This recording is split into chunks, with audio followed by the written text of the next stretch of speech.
Land and Water Conservation Department, you know, we really don't like to mess with streams in general, and we don't like to remove vegetation in general, but sometimes there's a need for it. And this is kind of one of those cases where we've got really severe stream bank erosion occurring here. You know, this is just really crumbly, and this is the level of the water at this point in time because it's dry and it's late in the season. But during snowmelt and during those huge spring rains, this stream is filled to complete capacity, and all this loose dirt ends up in the stream and in Lake Winnebago.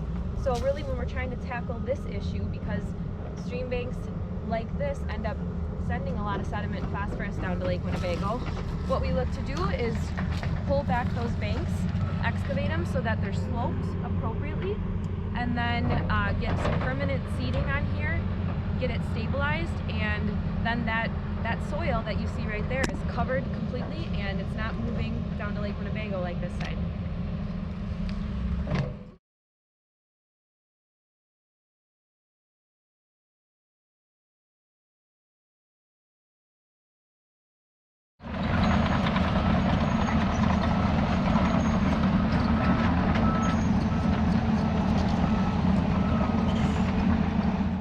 Hi there, I'm Paul Tollard. I'm the Fond du Lac County Conservationist.